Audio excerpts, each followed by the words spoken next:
بسم الله الرحمن الرحيم السلام عليكم ورحمة الله وبركاته كلنتي وعنا وناكسن داوديال meel kasta oo nagala socotaan ku soo dhawaada barnaamijkan dhabka hadal oo habeen kasta oo salaasaad kala socotaan telefishinka qaranka Soomaaliland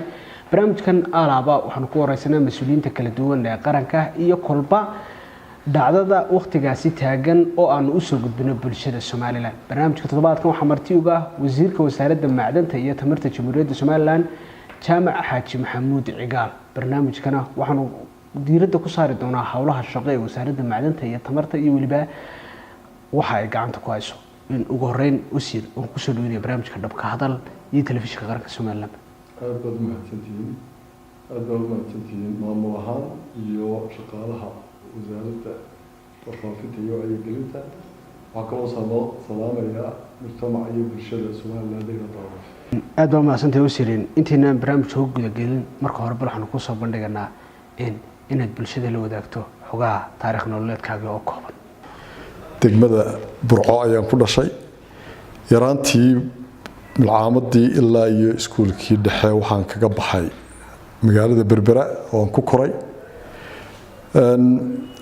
secondary-ga waxaan kaga baxay magaalada Hargeysa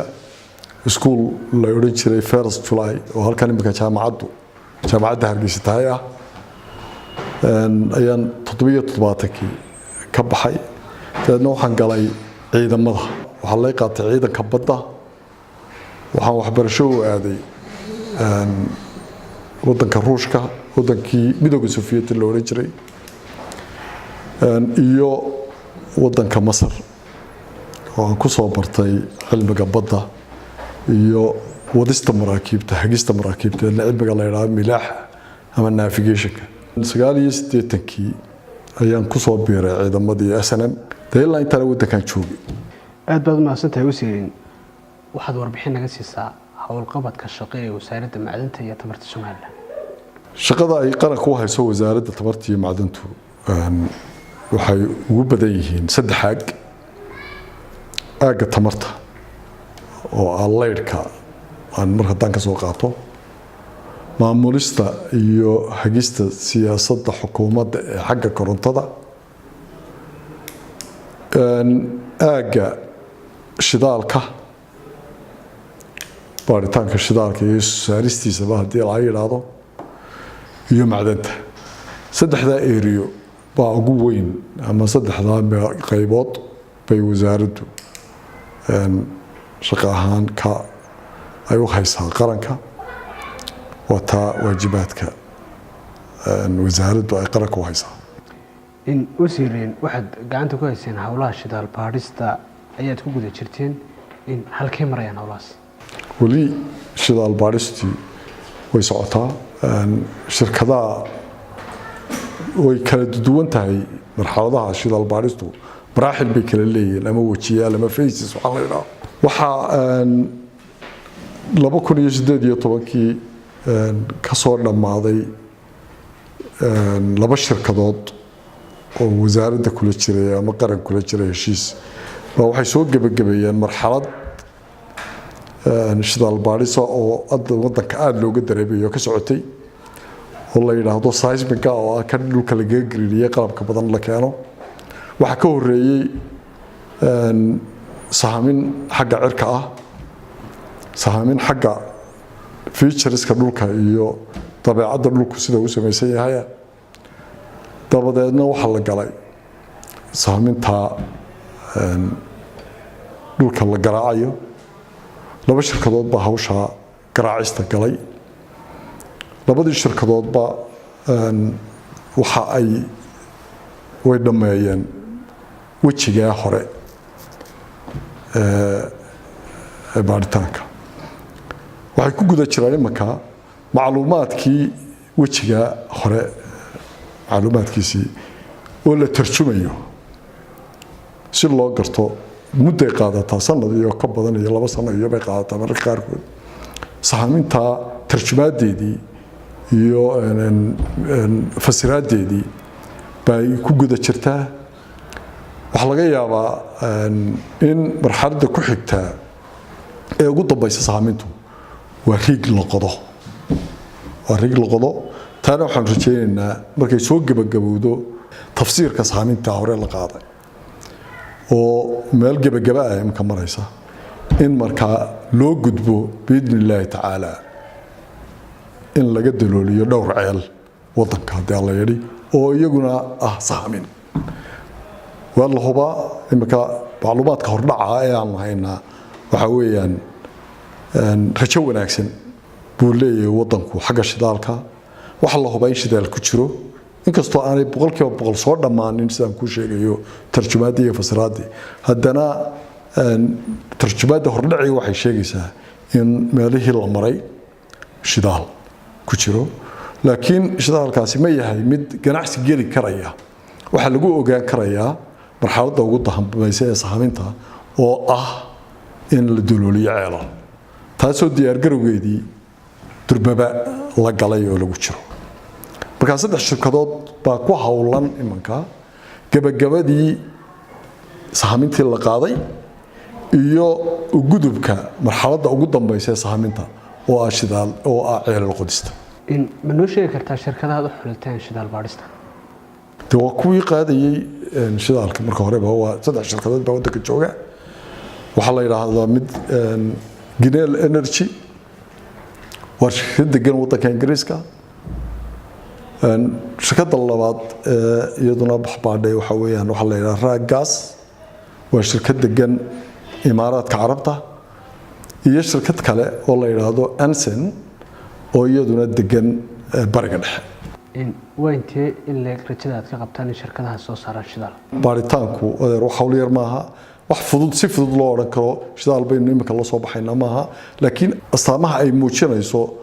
waxaan la qaaday rajo weyn baynu rajaynaynaa insha Allah khayr baynu rajaynaynaa ma jira qorshaad dejisana ama aad ugu tala gasheen shirkadaha leyrka ee xarkahoodu ay dul daadsiin magaalada waa su'aal wanaagsan sidaynu ognahay leyrku wuxuu ku bilaabmay si aan cilmiyeysnayn ama sidii magaalo leyr loo gelin lahaa si aan ahayn buu ku bilaabmay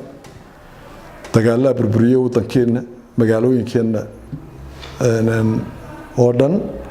wax leyroo jiray ma jirin dadku leyr buu markaa u baahnaa waxay markaa ku bilaabmay leyrkeenu magaalooyinkeena waxay ku bilaabmeen baahida leyrka loo qabay dadkii ganacsiga markaa haystay meheradaha haystay ee meheradaha ku bilaabay wadanka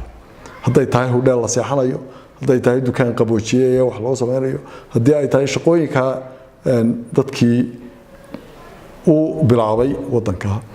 baa u baahday leyr ay ku shaqeeyaan oo meheradahoodu ku shaqeeyo dadna ninka waliba engineer baa dadku soo iibsaday dabadeedna guryihii u dhawaa baa bishiinkii dabkii u baahday intii isaga ka anfacaysay markuu ka isticmaalay ayaa dadkii xaafadihii iyo meelihii kale meheradaha ahaa ee iyagu leyrka soo iibsan mishiinadu ay ka codsadeen dadkii mishiinada keenay in la dhowgeliyo sidaas xarig min mishiinkii ilaa gurigii xarig loo jiiday taana markii dambe uu korkoray ninkii mishiin keenay mishiin labaad buu keenay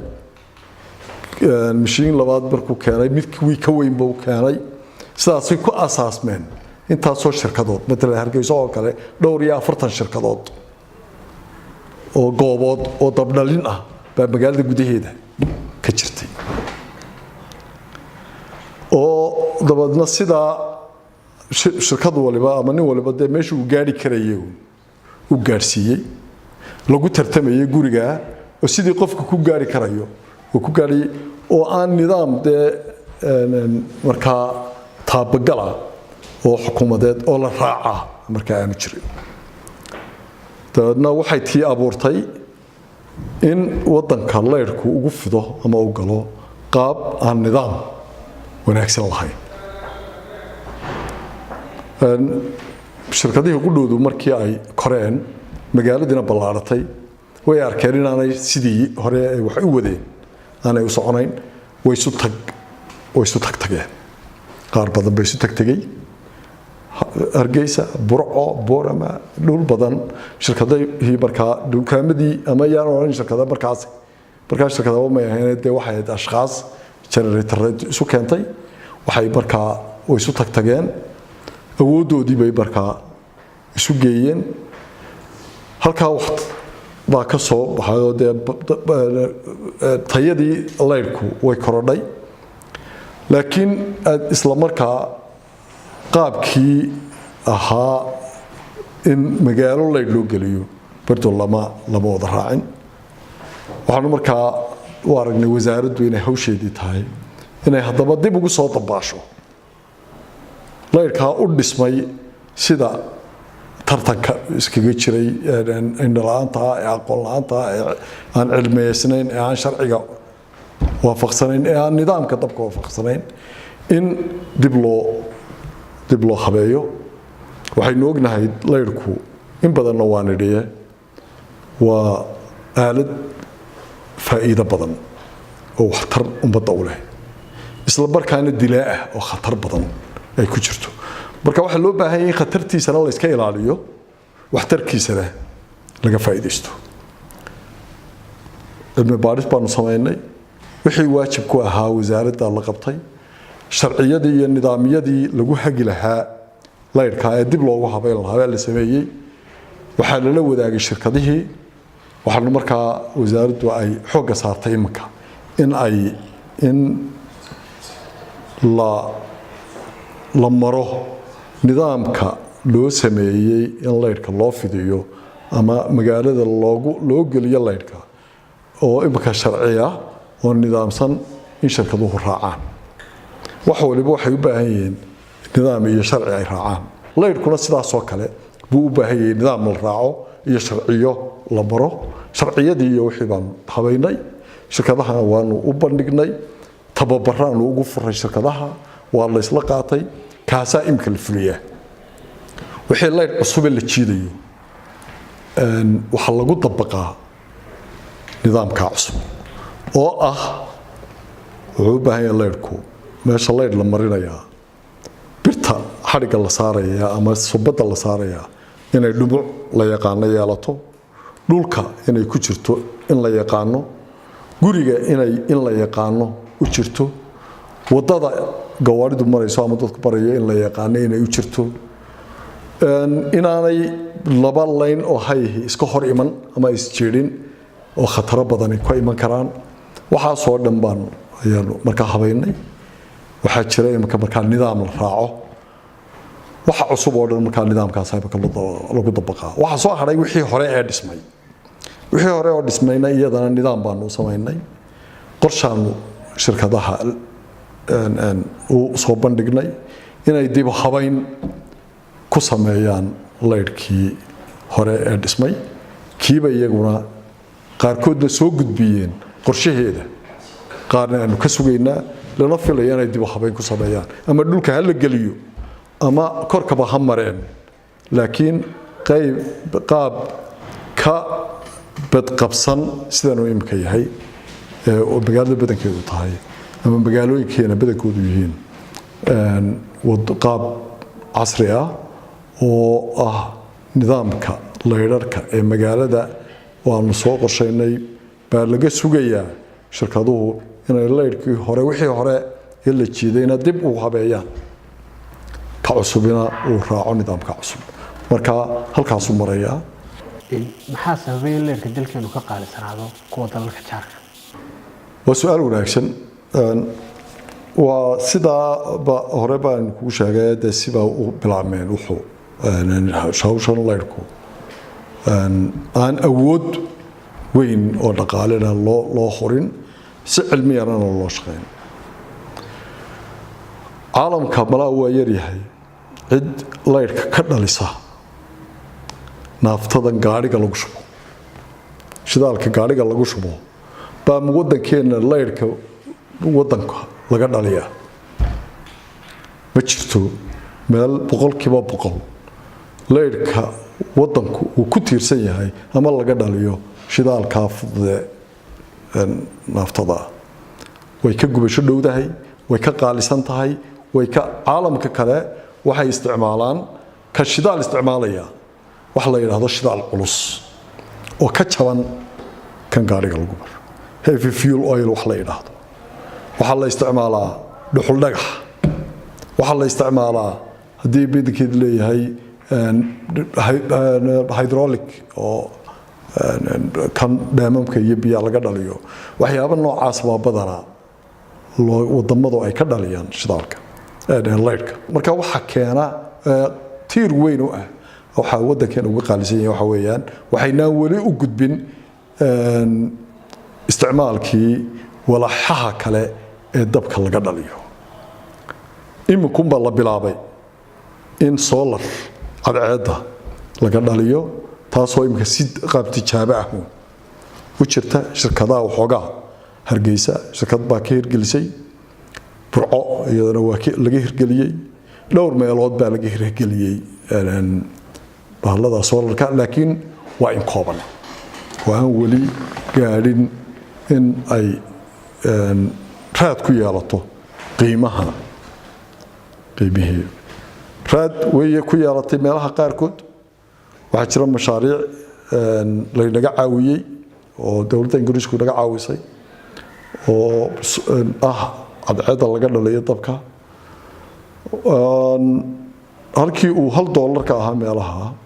waxa ku soo dhacay contency meelaha laga fuliyay mashaariicda halka marka waxa ugu badan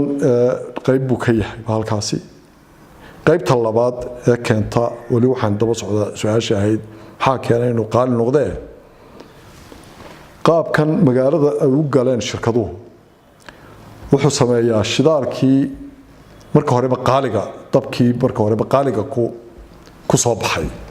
ee shidaalka qaaliga laga dhaliyay marka uu guriga imanayo wuxuu soo raacaa xarko iyo nidaam aan habaysnayn oo tayo lahayn way keentay sidii markii hore loo jiiday aan ku sheegay waxa markaa ku luma halka dabkii la soo saaray ee lacagta qaaliga lagu soo saaray inuu ku lumo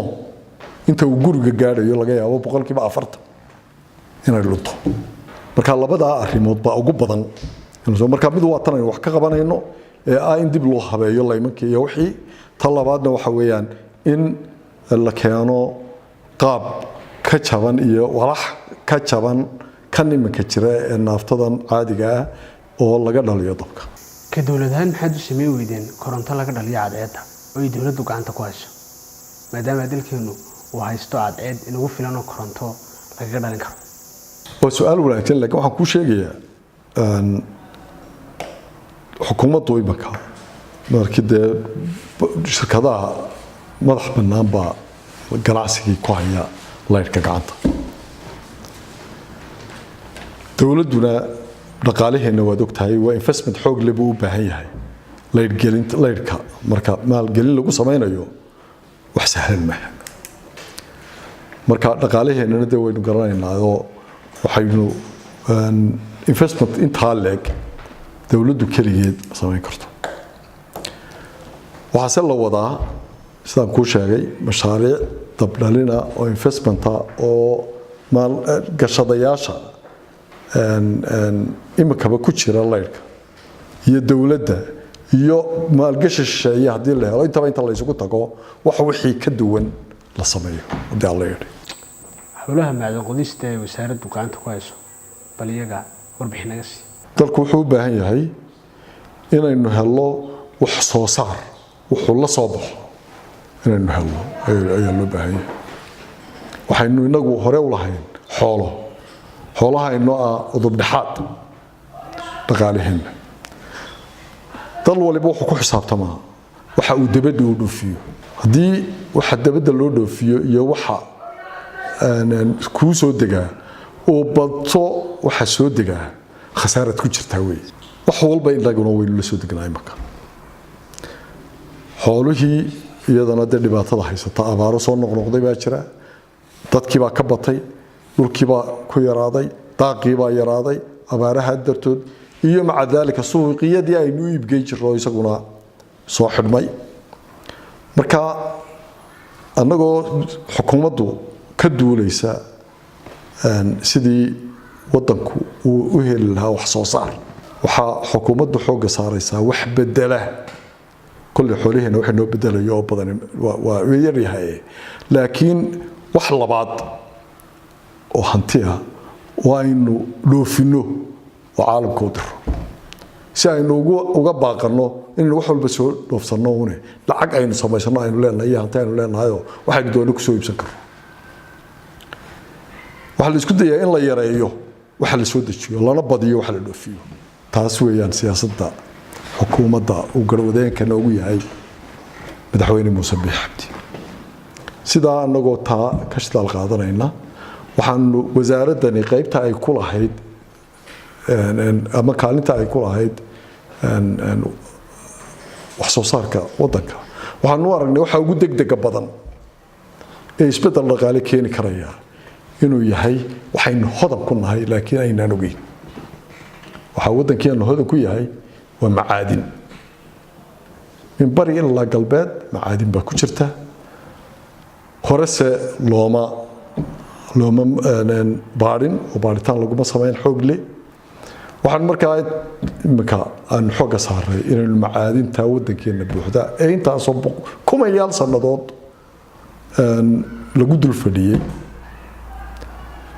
ee aynu ka nahay caydha ka nahay ilaa adigoo iyagoo qofkii wadan dhan oo dahab iyo ku fadhiya macaadin iyo maasha Allah waxde anfacaya oo aan la soo kor loo soo qaadanayn de waxaagii bad cayd ka tahay inaynu la soo baxno la soo baxa waxa ka horeeyo oo barbar socda in horta la ogaado waxa ku jira waxa yihiin waynu dusha waa laga ogyahay waxa in macaadin ku jirto laakiin macaadintaasi ma yihiin qaar wax soo saar noqon karaya oo la dhoofin karayo oo investment la gelin karayo waxaanu bilownay meelaha qaar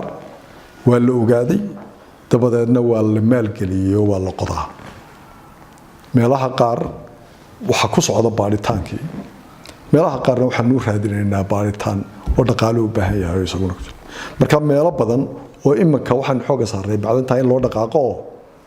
meelo laga bilaabay waxaan la yiraahdaa small scale mining macdan qodid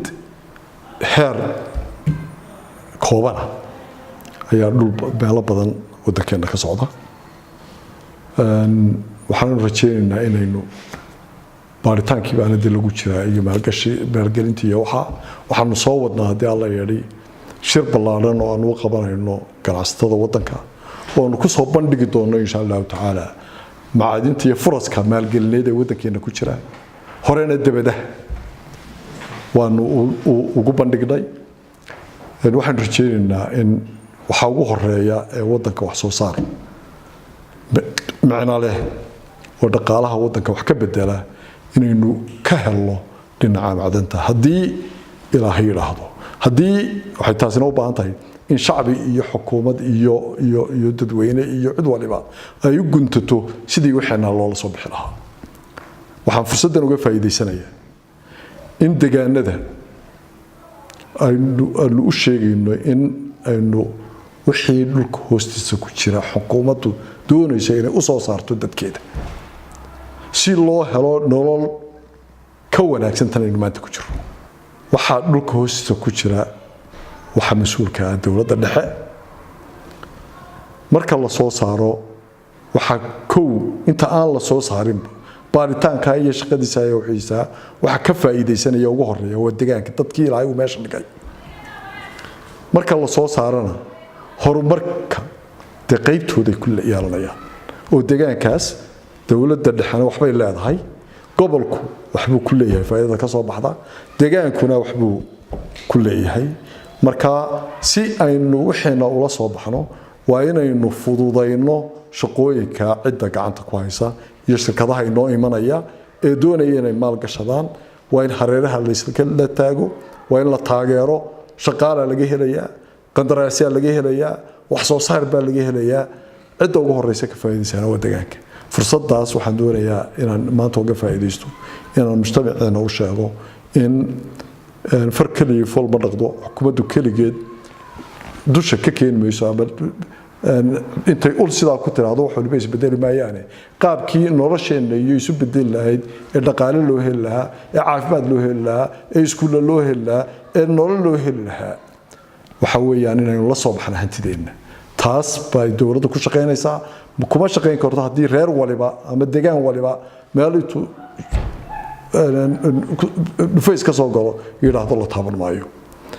waxaan ka codsanayaa in hawsha aan wadno nala fududeeyo nala socodsiiyo maxaad ku soo kordhisay waasla wasiir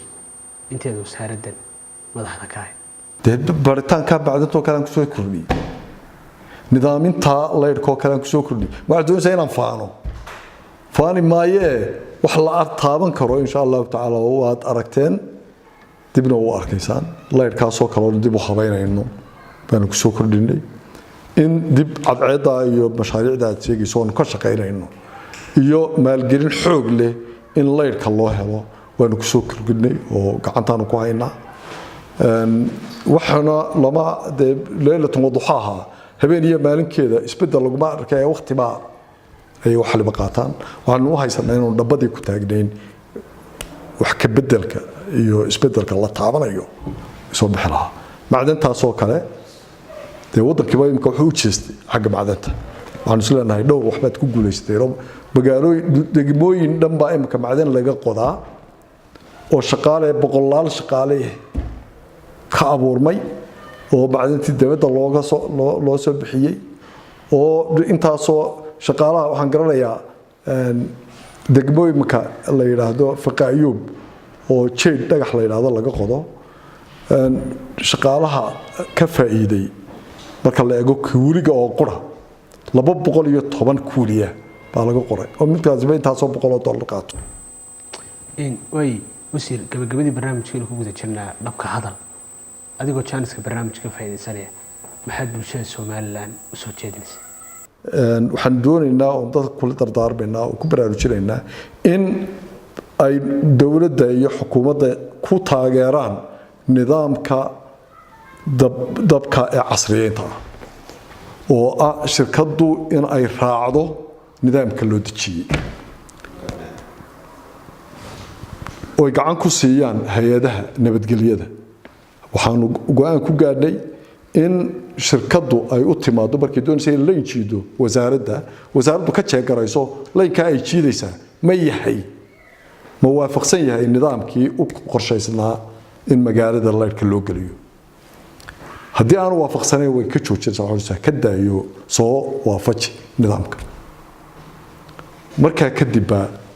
marka waxaa laga yaabaa in shirkadi jeclaato inay jiidho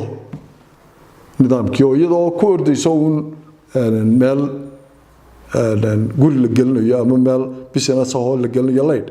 ay jeclaato inay degdeg ku tagto iyadoo aan nidaamkii raacin dabeedna ciidamada booliska waxay amar ku qabaan inay joojiyaan marka in lagu garab siiyo oo lagu garab galo ciidamada nabadgelyada oo kale in la raaco nidaamka loo dejiya laydhka oo shirkad aan haysanin ogolaanshihii wasaaradda aanay iyadu dhinacay doonto laydhu ka haysan xagga bacdantana dee waan ka hadlayo watan ta labaad nidaamkaasi badbaadinayo oo qura nafaha bini aadamka iyo hantideeda ee wuxuu wax weyn ka qabtaraya bilicda magaalada markaad imkaa sidaa u eegto magaaladeena waxa xadhig cirkaa maraya dee ilaahay buu ku keenaya waxaad moodaa dee wax dee waa dhiro adigu baxay unbaad moodaa oo sidaa isu dhaafaya oo sidaa isu barbaroortaya